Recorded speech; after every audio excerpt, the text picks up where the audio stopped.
It was the 1920s. Some call it the Roaring Twenties. It was the jazz age, Art Deco had peaked, and for women, knee-high skirts and dresses became socially acceptable. And if you were walking through town, you found a green door, there was a good chance there was a speakeasy behind that door. And Scottish scientist Alexander Fleming discovered penicillin, by accident incidentally. And it was a great time for trends, especially certain brands that we know and love today. Brands like Wonder Bread, Baby Ruth, Kool-Aid, Welch's Grape Jelly, Reese's Peanut Butter Cups, one of my favorites, Wheaties, and Hostess Cakes. One notable year was 1928. In this year, a Missouri baker invented sliced bread, and a short called Steamboat Willie introduced the world to Mickey Mouse. During this time, there was also unprecedented industrial growth. This was seen as there was a large-scale adoption of automobiles, telephones, motion pictures, radio, and household electricity. All of these were made by a very sustained economic prosperity, and it was visible in a lot of major cities: Paris, New York, Berlin, London, and also Chicago. A booming economy and a culture oppressed by the inability to have a few. This gave way to massive, organized crime, especially in the city of Chicago.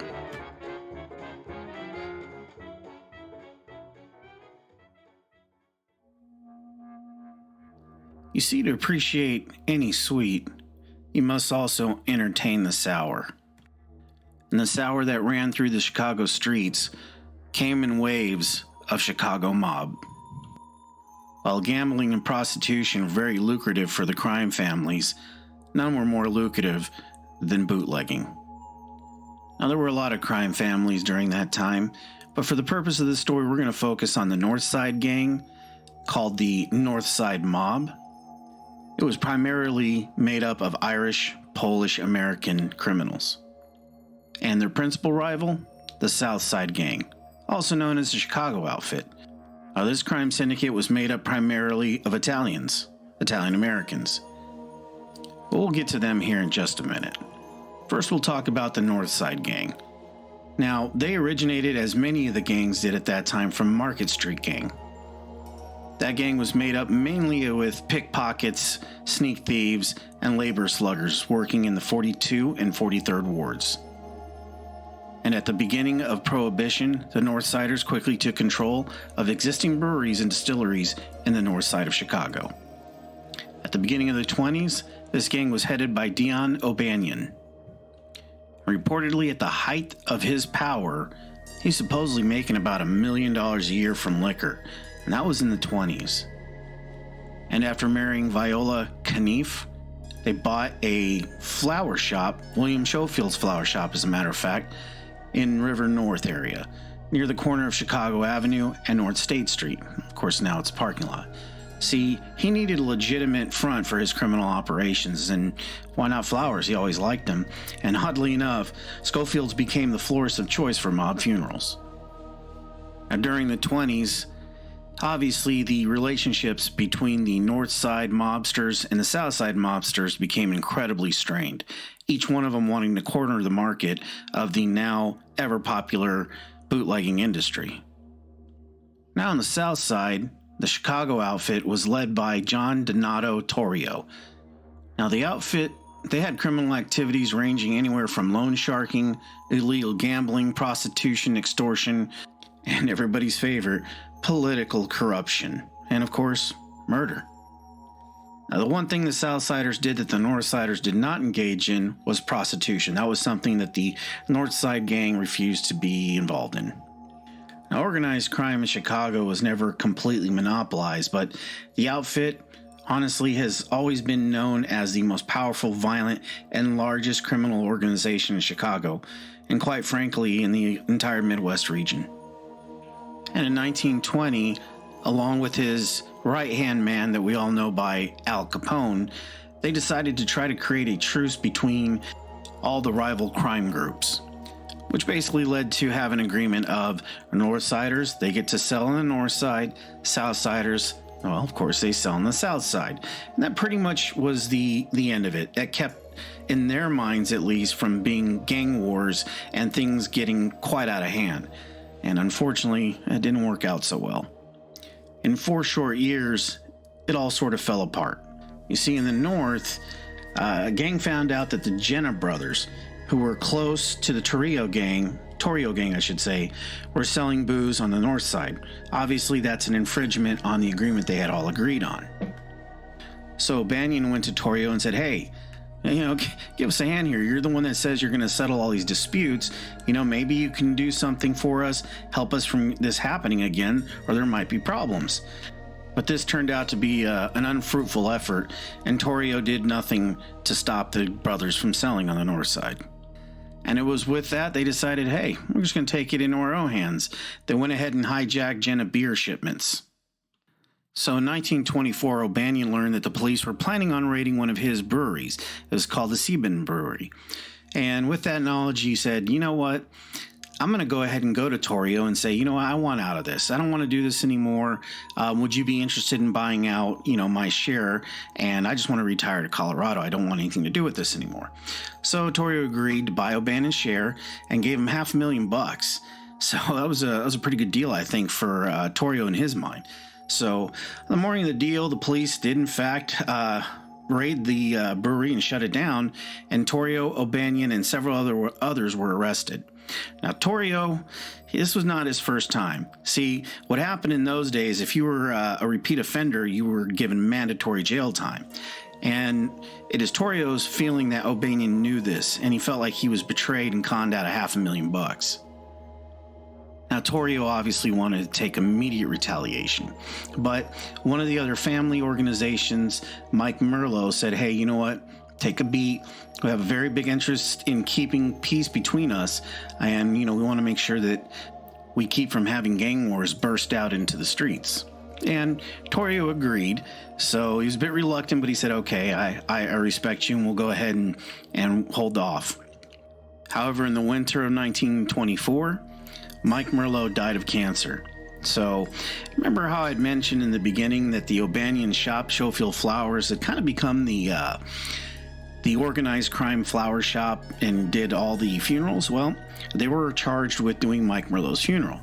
So Torrio hatched a plan to basically assassinate his rival, and a few of his henchmen did exactly that. They walked into the back of the Schofield Flower shop and shot O'Banion in the head.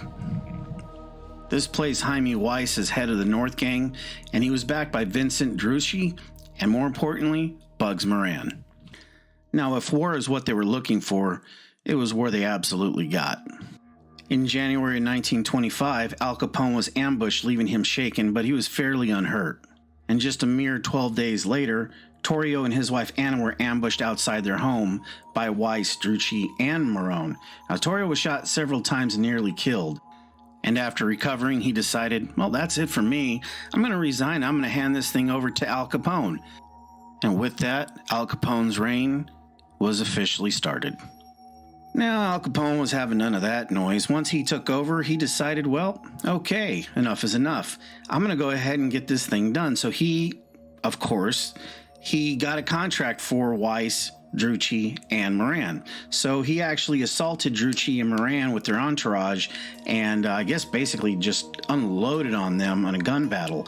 Now, amazingly enough, they both survived. And yes, as you would imagine, Weiss retaliated on September of 1926 against Capone and I think unloaded somewhere around 1,000 rounds. And of course, police at the time believed Weiss, Drucci, and Moran and the Gunsberg brothers were the men who fired the weapons. And as you can probably guess, Capone was able to escape unharmed. Now, a longtime associate of Weiss's, Joe Satiste, was on trial for murder. And October 11th of 1926, there was some jury selection going on. And at that time, Weiss and 4 of his bodyguards were spotted there. Once the selection was done, they went ahead and headed back to Schofield Flowers. And as they parked their vehicles and rounded a corner, they were met by guns blazing. And unfortunately, that saw the end of Weiss and Murray. And it was at this time Bugs Moran became the leader of the Northside Gang. Now you have Bugs Moran leading the North, and you have Al Capone leading the South. Now I went on and gave you a lot of the backstory because some of you may not know some of the particulars, but I thought it was important so you understood the levity of what happened during the St. Valentine's Day Massacre. Because these two crime syndicate families fought for 4 years, brutal, bloody war on the streets of Chicago. Now it's with that knowledge I'm going to bring us full circle to February 14th, 1929, the St. Valentine's Day Massacre. Now, as legend has it, Al Capone had a connection to the Detroit mob family, we'll just say for lack of better words, and that connection was Fred Killer Burke. So he had somewhat of a connection with people in Detroit.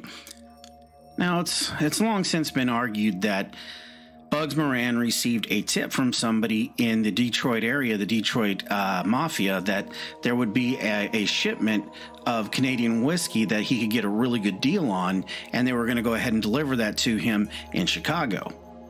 And this shipment would have been delivered to 2122 North Clark Street. Now, that address, 2122 North Clark Street at the time, was controlled by Moran, and it was operating as SMC Cartage Garage. And this location was in the absolutely beautiful Lincoln Park area of Chicago. And to give you just sort of a quick history on this, I have family from South Chicago. And even to this day, whether it's good, bad, or indifferent, oftentimes Northsiders are thought of having a large amount of affluence, whereas the Southsiders are typically seen as being more impoverished. That's not necessarily true anymore, but it is at least one of the views of those particular areas. Now, on the morning of February 14th, 1929, Moran ordered 7 of his associates to be at that location to receive this shipment. Moran told his associates that he would meet them there on that morning. Now, see, Moran thought this would be a good way to give a hard blow to Capone's, I guess for lack of better words, Capone's incoming whiskey distribution that was coming through the Detroit River. And he figured hijacking some of that would put a pretty big dent in his economy. The Moran associates were John May, Albert Weinshank, Reinhard Schwimmer, Adam Hayer, Albert Koschelik, Frank and Peter Gussenberg. Now, the Gussenbergs, they were Moran's muscle. They were enforcers. Albert Koschelik, well, he was more known as James Clark, and he was Moran's second in command. Adam Hayer, he was just a bookkeeper. He was business manager of the Moran gang. Now, Albert Weinshank, he managed several cleaning and dyeing operations for Moran, but his resemblance to Moran is allegedly what set the massacre in motion. See, Moran had a certain type of clothing that he wore, and apparently Weinshank did as well. And the clothes that he was wearing and kind of how he looked basically let everybody know that, hey, this thing was on. Another associate was an occasional car mechanic and a bank safe cracker, John May. And one of the saddest and most ironic murders, or victims, I should say, was Reinhard Schwimmer. Now, he was an optometrist by trade, and this guy abandoned his trade so he could gamble on horse racing and associate with the gang. Now, at approximately 10:30 in the morning on St. Valentine's Day, a police car pulled up in front of the garage. Emerging from the vehicle would be 2 uniformed policemen and 2 plainclothes men who were thought to either be FBI or someone of that nature.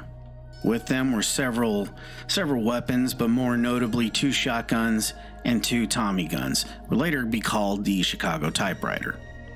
Now, these 4 men entered the shop, and since technically no one was able to live to tell the story, reportedly these 4 men went in, and the 7 men, thinking that this was just a simple raid, obviously they went ahead and went along with what they were saying, so they were disarmed. So obviously they had no weapons, and with them was a dog, and I think the dog was tied up to a truck.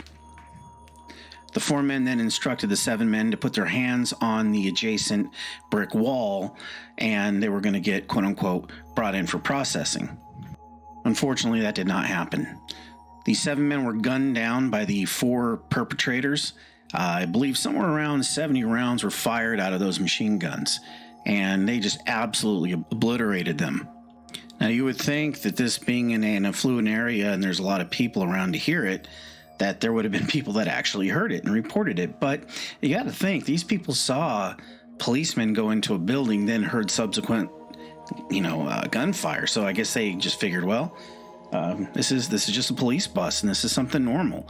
And then just very shortly after the gunshots stopped, I should say, the 4 men came out. Only this time, the 2 policemen, quote unquote, were leading the 2 plainclothes men by gunpoint, and the plainclothes men were in handcuffs. So they would have probably thought, okay, well, they arrested the people that were shooting, and let's get on with our lives. However, a few hours later, one of the neighbors, she heard this dog barking. She was really concerned that nobody was consoling this dog, so her and another neighbor decided, well, let's go take a look. So as they came around and went into the building, they saw the absolute carnage and reported that. Now, Al Capone was never charged for this, but it's long since believed that was an attempt to eliminate Bugs Moran. And one of the more interesting facts is that Bugs Moran, in the vehicle, pulled up along the building, in the back of the building, I should say, and locked eyes with one of the 7 men who were being held at gunpoint. And I guess they nodded, and Bugs said, "Well, I guess I better get out of here. I don't want to get caught up in this and get arrested." And he went ahead and left and went to a very close coffee shop and waited for further news. Now, amazingly, there was one survivor, Frank Gusenberg. And now Frank has sustained 14 bullet wounds. And he had laid there for 3-4 hours. So it was amazing he was still alive. And he was taken to the hospital, and the doctors were able to stabilize him for a little while. But the police, they really just kind of kept hitting him, going, who did this? How did this happen? And reportedly, he said, no one shot me. And he did not give up anyone. And he ended up dying very shortly thereafter. Now, as of recording, this was 94 years ago that this happened. Now, in that time, we have had no one arrested for this crime. It has gone completely unpunished. Now, it's long since believed it was ordered by Capone, but he was never prosecuted for it, and all these murders have gone without anybody standing trial for them. So now the fallout is my understanding that when something tragic like this happens, I believe that there's always some kind of attachment of souls who have lost a life so abruptly. And I also feel that if these souls go on into the ethereal plane without their killers being brought to justice, I would think that would cause some sort of issue as well. Now, some of the paranormal aftermath of this incident. So, the garage at 2122 North Clark Street was demolished in 1967, and that was done by the city because they really wanted to get away from some of these well-known crime areas throughout the entire city. Just kind of wanted to clean up and give a facelift to the city, and that's understandable. But at any rate, they tore down this building. Now, while they were tearing down that building, the bricks from the north wall where all the victims were shot was taken down brick by brick, and they were numbered so they could be put together in sequence. Obviously they knew at that time there was some sort of historical significance behind this wall and these bricks, and they didn't want to completely destroy them. And as of this recording, the city has stated there will never be a building built on the land where that garage once stood. So it sort of serves as some sort of remembrance, but not. Obviously, the city does not want to remember or tie to a mob hit like that, but it does have some relevance in our history. So with that being said, the building adjacent to the wall where the victims were shot is now an apartment complex. And the people that live in that apartment complex have complained about paranormal issues for many, many years. Things of disembodied moans to things being thrown off of shelves, to hearing dogs bark, and it is known that when you walk your dog in that area, it has a reaction to that hallowed ground. Now, of course, some people say they're channeling the dog that was there, but I mean, dogs have a sense, and I think that they sense that something evil happened here. I would have to imagine that if I was taken from this earth so violently, I'd want some answers. So I could see where there would be some borderline paranormal issues. But and another interesting fact, the bricks, as I talked about, they were purchased by Canadian businessmen, and for many years they were displayed at his bar.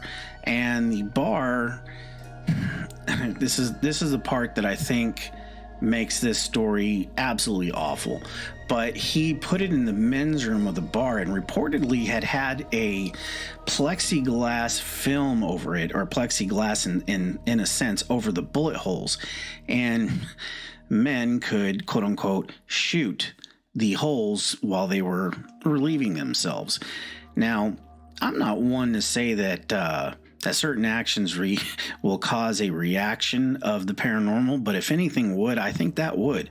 I mean, in essence, they were defiling a very, very sacred thing to those men. I mean, if you believe in soul, their soul left a quote-unquote stain on those bricks. Now, since then, the bar has been closed, and the bricks were given to the Mob Museum in Vegas, and you can go see them now. I've seen them. It's pretty amazing, but it shows where the bullet holes are. Now they've got some red blood, quote unquote, coming out of the bullet holes. I don't believe that's still the same blood, but at least they're trying to represent where people were. But as I said, nobody was charged for this crime. So this is the point where I ask you guys, what do you think? First of all, do you think Capone did it? I personally think there's nobody else that could have done it. Well, I shouldn't say that. Obviously, a bunch of people could have done it, but who stood to, I guess, prosper from the death of Moran and his people? Obviously, it was Capone. Capone obviously came to his own end, and things didn't go necessarily great for him, but I still think to this day he was responsible for it. And there's quite a bit out there about Fred Burke and these people and a Detroit connection to the murders. And if you want to, I would go ahead and look that up. It's a good read. I won't get into it too much into this because I'm going to keep this one a little shorter. But, what do you think? Do you think it was Capone? I don't know. And what do you feel about the city of Chicago tearing it down? I'm in favor for it because it's probably something that if I was a metropolis like that, I wouldn't want that attachment. And then the other part of me says, why would you get rid of it? I mean, it's part of history. So yeah, I'm pretty torn on that, but let me know what you think.